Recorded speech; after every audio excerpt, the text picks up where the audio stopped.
know, if you live in the city of Chicago, sometimes just that phrase, I live in the city of Chicago, doesn't do justice to all of the neighborhoods and dynamics that go on throughout our city. There are certainly fascinating parts of the city, and sometimes it's nice to learn about them. Welcome to ComCast Newsmakers. I'm Paul Lisnek. We're going to learn about one of those areas today. It's the back of the yards area. Meet my next guest. She is Erin Waitz. She's the Director of New Communities Programs for the Back of the Yards Neighborhood Council. Erin, nice to see you. Thanks for having me today. So for people that don't know where Back of the Yards is, I mean, I think everybody's kind of heard the phrase. What part of the city are you in? So the Back of the Yards is the southwest side of Chicago. The Back of the Yards specifically is in the New City neighborhood, but we really cover much more than that area. We cover Bridgeport, Canaryville, Archer Heights, Brighton Park, McKinley Park, and even a little of Inglewood. So you reach out and tell me what the goal of the neighborhood council is. What do you guys exist to do? We really are, an organization that provides social services and economic development to the neighborhood. To just people in need, to anybody? To anybody? I mean, how do people find you? Why would they come find you? It's, it's residents, it's business owners, even people that work in the neighborhood we're providing opportunities to. So. Let's talk about some of the programs. Sure. I want people to understand it because you've got a fundraiser coming up. We do. And I want people to know about what you do so we can be sure they want to support you on that. Talk to me about some of the youth programs, for example. Okay, so we run 3 after-school programs during the school year, and then it's in the summertime more of like a summer activity, trip kind of program. So during the year we have after-school tutoring, which reaches about 250 kids. And then in addition to the tutoring, we have computer classes. And then we have about 300 kids that take part in our Ballet Folklorico. And what is that?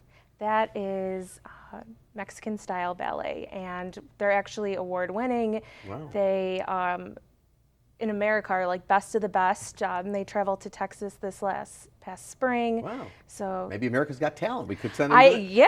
Get them ready for it. Absolutely. And I know you also have a senior bus shuttle. I mean, is this not just young people? You're working with seniors. So we support about 500 retail businesses in the neighborhood, and we provide a senior bus shuttle so that the seniors in the neighborhood can take advantage of the different retail opportunities. It's fair enough to say there's almost no limit to what you're doing. It's kind of like whatever the need is, that's what you want to serve. Absolutely, and we're constantly growing and changing to meet the new needs. So how do you get your funding? Who supports you? Well, we get city funding, we write for grants often, but we've been hit hard with a lot of the cuts that have gone on, and a lot of the grants are just not as large offers as they used to be. These are tough times. It absolutely is. And of course, I think one of your key fundraisers is going to be a dinner. It's coming up on October 3rd. One-time dinner to celebrate our 75th anniversary. So we were founded in 1939 by Saul Alinsky and Joseph Megan, and it was really in response to things that were happening in the stockyards. And so, we've never had a large dinner. Annually we have a big fiesta in the beginning of June, and we have a golf outing. Those are big, outside, unrestricted kind of funding that we do. So this is a little bit different. You got a pretty decent guest speaker coming. We do. Right now, the mayor is our keynote speaker, and ComEd's president and CEO, Ann Pomajori, is going to be our chair for the event. So it's going to be at the Sheraton Grand. It's at the Sheraton. It'll be a beautiful night. It's on the river, beginning of October. Hopefully the fall is coming. So October 3rd, 7 to 9 p.m. And how do people register if they want to come? People can register by going to our website. We have tickets individually, and then there are table sponsorship opportunities. Okay, once again, October 3rd, 7 to 9 at the Sheraton, 75th anniversary of the Back of the Yards Neighborhood Council. You do great stuff. Thank you so much for being with me. Thank you for having me. Let's all show up and talk to Ram. Tell him what you think. I'm Paul Lisnek. You've been watching ComCast Newsmakers. Thanks for watching. Bye-bye.